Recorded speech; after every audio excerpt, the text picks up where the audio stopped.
What's up, guys? iFixit in your face. Don't forget, I have a Facebook that you guys can join if you have questions about anything in the video or anything in regards to anything motorcycle, scooter, fix-it stuff. Join my Facebook. It's an easy way to get in contact with me and get you help you need. Don't forget to subscribe, smash the like button, all that good stuff, man.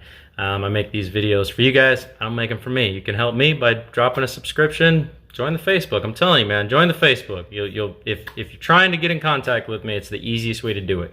Okay? Don't forget, everything you need is in the description below of the video. Let's get started. Welcome back, you guys. So, as you know, I've been working pretty hard on her Ninja here. As you can see, I've put some new decals on it, some 3D emblems here. I also popped new turn signals on there, but these plastics here are just shot. These plastics are just garbage. So today I actually went ahead and got some hydro dipped carbon fiber plastics that should look pretty darn good on there, I should think. So we're gonna go ahead and pop those on there today, and I think the majority of the mods on this bike should be done. This bike looks almost brand new at this point, except for a few bolts on the handlebar that I still need to pull out and repaint. But outside of that, this bike is very, very clean now. You guys know I certainly wouldn't stick my lady on a piece of garbage. So if she's going to be riding with me, I want her to ride in style. I want her to have an enjoyable experience, and I want her bike to be what she wants it to be. So she's choosing green and carbon fiber, and I bought all her gear and equipment so that she can partake in the fun activities of choosing equipment for the first time for herself. So let me take these plastics off this panel, and we will get started here. I don't want to accidentally hit the paint because hydro dip actually is kind of costly.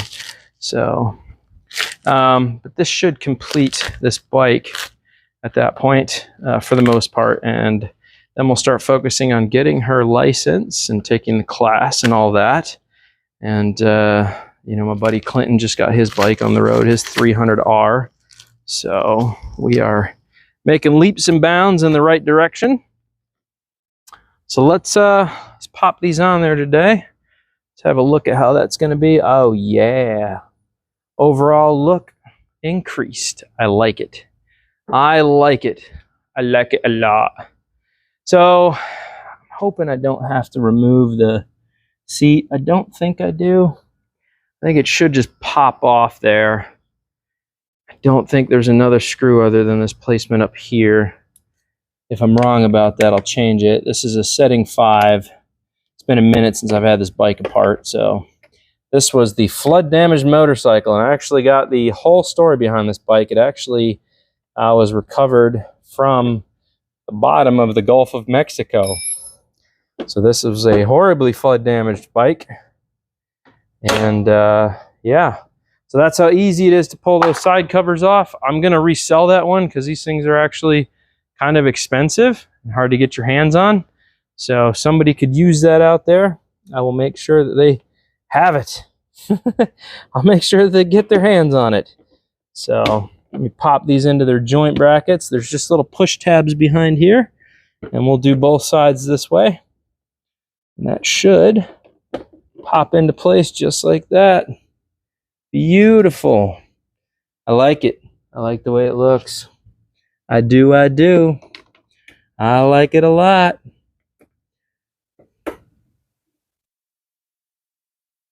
So that's how easy it is to put these little side panels on there.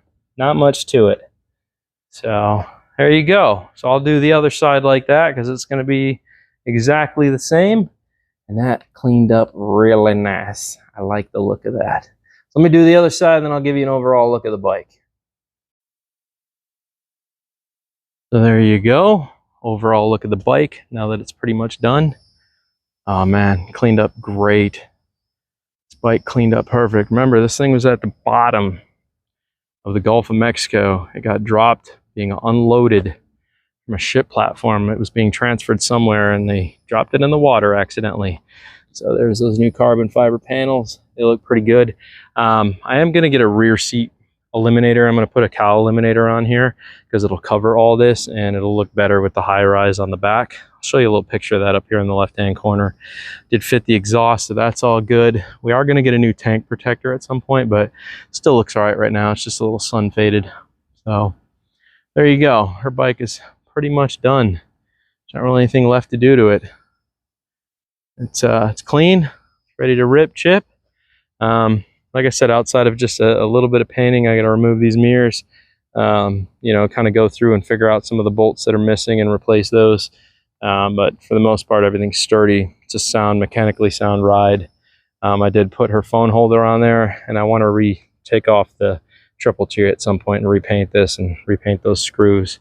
But yeah, new cluster's working, everything's gravy. She's a happy bike. Happy bike. Let's crank her up here for you. You can hear this puppy. Hasn't run in a little minute here. That's since Clayton took it out anyways.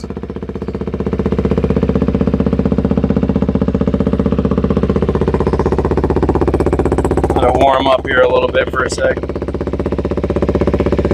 It sounds so good now.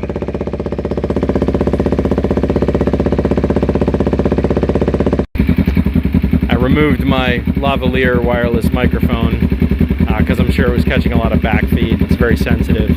There you go. Nice little idle now. Sounds very clean. Still warming up a bit, so it might not take throttle very well until it warms up, but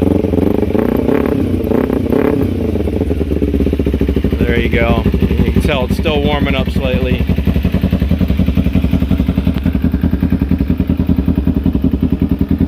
Gonna have a blast on this thing. The engine sounds overall super healthy. Just gonna have a really good time on this. Today I'm gonna lube up the chain. I'm gonna take it for a little ride, see how it does.